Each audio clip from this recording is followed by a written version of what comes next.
Was up Wake Forest? All right, so this is exciting. We're gonna look at the organizer for the first time together.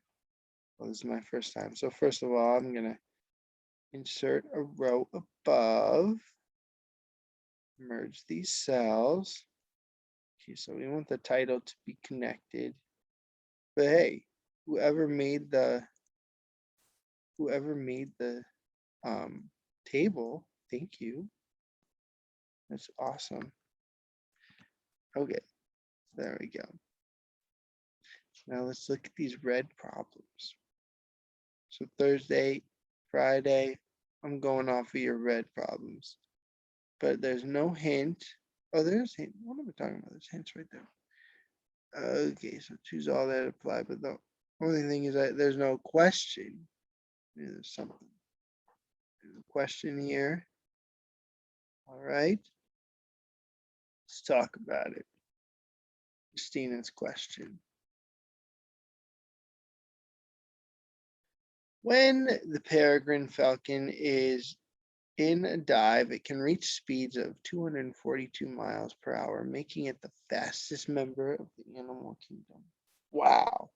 The graph shows the proportional relationship between distance and time. Okay, so I want you to write down everything that you see here in your notes. I'm pausing the video. Okay, so then I want you to circle distance and time.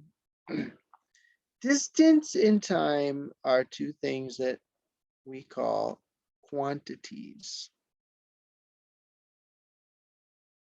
All right, now I'm telling you things that are going to make word problems easy for you or easier, okay?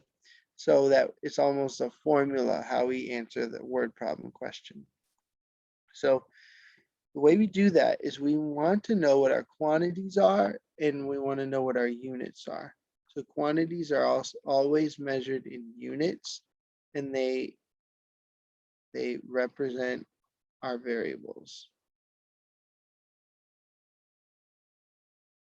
So Math8 is like the introduction to algebra. Next year you'll be in Algebra 1, sink or swim. But this year in Math8, we're going to introduce some really key Algebra 1 concepts, and you're going to have a variable. All right, so the variable is just an unknown, and it always has a unit if it's in a word problem. So the units are the words after a number. Look what we have, 242 mph. But what does M stand for? M stands for miles. And what does H stand for? H stands for hours. So those are units. And they're units that measure our quantities. So distance is measured in this case in miles. Time is measured in hours. So I want you to see that I'm zoning in on the units. Okay. And well, okay, so we are missing the rest of this question here. How does the speed represented by this relationship compare? Okay, well, the only thing about it is I can't really see the graph. So I would have to look at the slope. So when you're posting questions or taking pictures of your textbook notes, please take care to look at what you're actually giving me. Some people are taking blurry textbook photos. I mean, what am I supposed to do with that? Or, we don't have the whole graph here, and that's essential to the question. So I'm still going to do my best, but please do your best when you're posting things. Okay, everyone? That's everyone. All right. So what we want to do is find the slope of line and then compare to 242. So we know the Peregrine Falcon is 242. So then after we know the slope of the line, whatever number it is, if it's greater than 242 or less than 242 or equal to 242, we'll be able to compare. Thank you, Christina, for the question. All right, Christine here. Am I zoomed in all the way? All right. So I don't have the graph here, but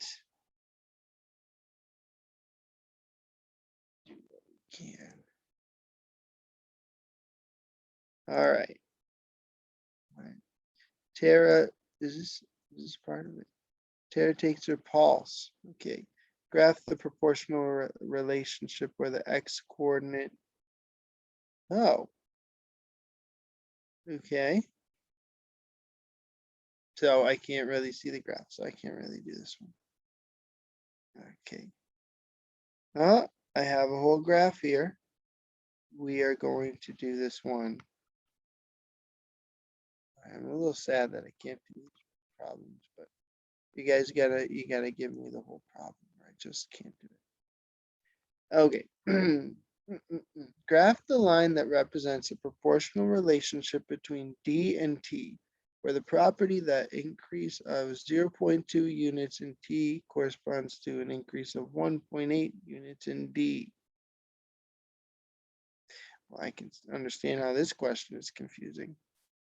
Let's read it again, shall we? Graph the line that represents a proportional relationship between D and T, with the property that an increase of 0.2 units in T, okay.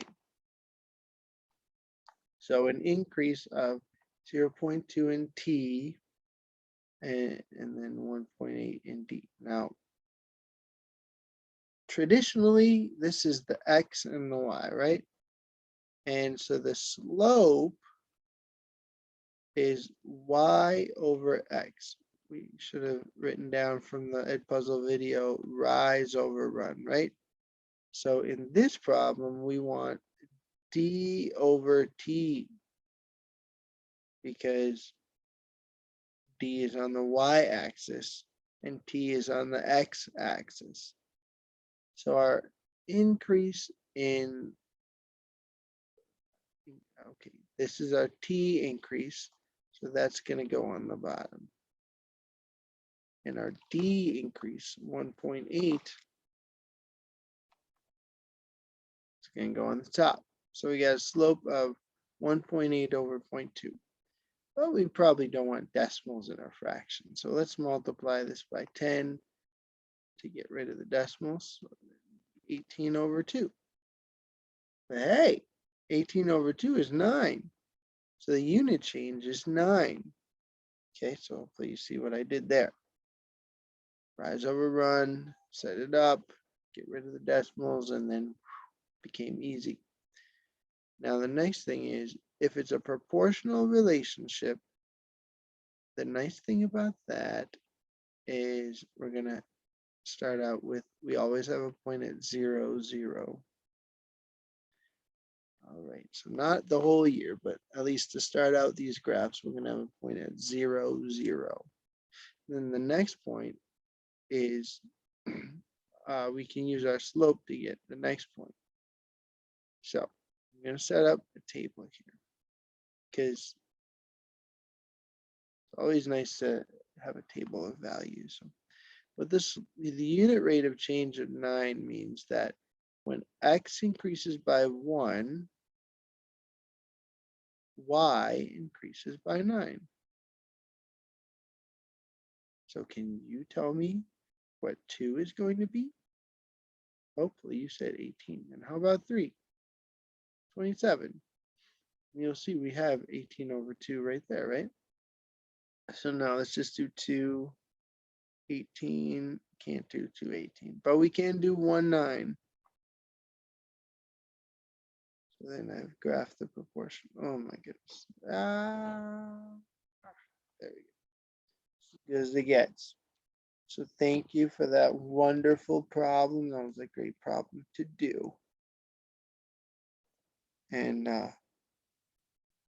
let's go find another one. Dun, dun, dun, dun, dun. Wait a minute, where was that? Right here, right? Christina, good ones, good problems today. Make sure you update the organizer. We found the unit rate, y over x. Okay, the unit rate, which describes a greater unit rate. Oh, this is a good one too. And okay, and I'm going to use the same video for Clemson too, because as you can see, it's 11:17. So I hope everyone gets the chance to say thank you to Christina for some great questions at the top of the organizer. So we just did a graph, and now I just want everyone to write down this little acronym, GET. GET spells get, and it also is the 3 representations of algebraic data. How about that? You can see algebraic data in a graph, an equation, or a table. So we just saw a graph. I also made a table, wasn't by accident. And here we see an equation, and we see a table. Okay, so what you want to do is you want to know how all 3 are related. So in all 3, you can find a slope. Okay, and actually we want to know the unit rate is another name for slope. So the unit rate in an equation is the coefficient of the x term, or the term on the side with all the stuff. So 0.25 is the unit rate. Wasn't that easy? You just look at it and it's right there. Okay, now with the table, we have to do a little bit of calculating. The unit rate is, it's always y over x, right? So, yeah, we could actually make this y over x, but we're not going to do that. Just if you have an equation, just look at the number that's next to x. But we are going to make it y over x to calculate the unit rate in the table. You can choose any y and put it over its related x. I will be choosing the first one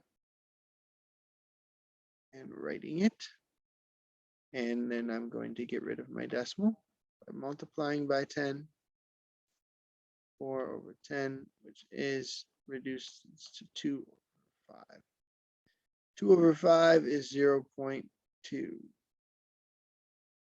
0.4. 0.4. So the unit rate in the table is 0.4. The unit rate in the equation is 0.25, which is greater table. All right.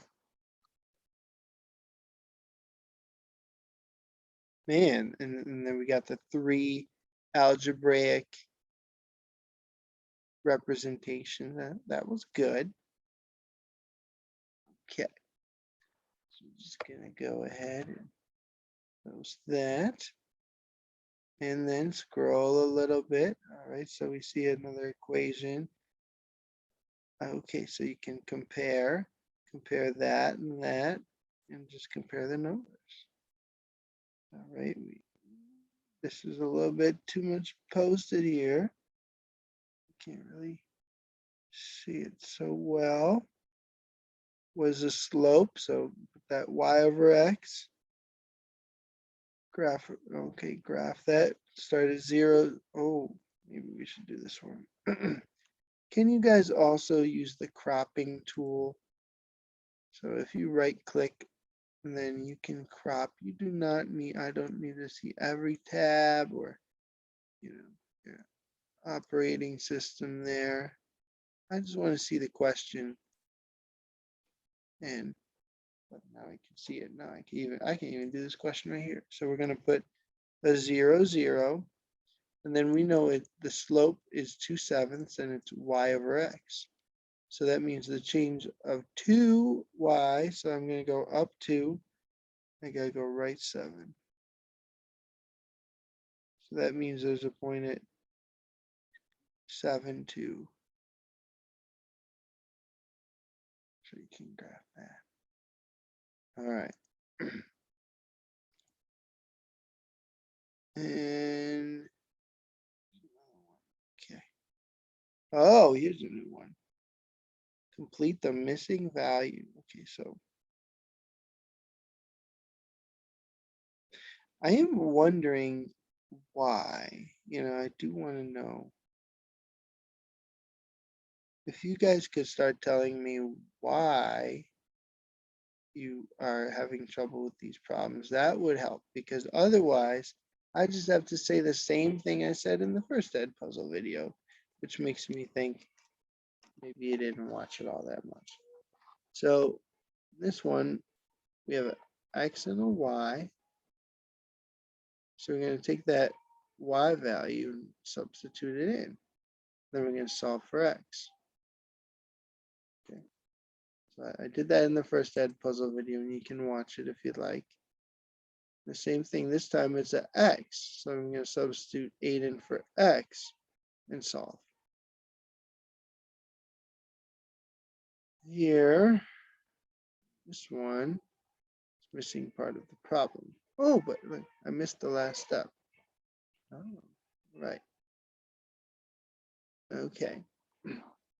So, hey guys, let's look at Clemson and just make sure that we didn't.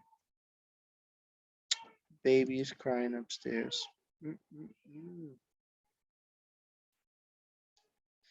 Okay, week 8. So same sort of, I'm very confused. I don't think you went over the Ed puzzle video. It's confusing. Okay.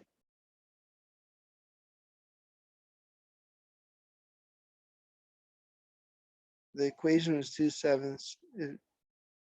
Oh yeah, but I just did that one. So yeah, the easy way is just to know that once you know the slope, which is the number next to x, the denominator is an x value and the numerator is a y value. So put a point at 0, 0, put a point at 7, 2.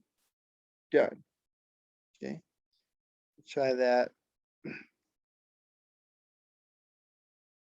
And okay. So hey, so I don't go too long, take what I've done so far and then see if I answer your question. And if not, then just email me and let me know, Mr. Field, can you make one more Ed puzzle video and make sure to answer my question, but ask a specific question.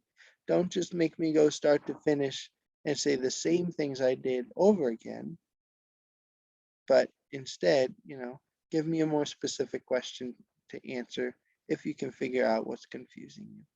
All right? And focus, so we don't have to do any textbook work on Friday, but we can keep working in partners or groups, whatever you need to make sure that you're successful on the quiz next week. Bye, guys.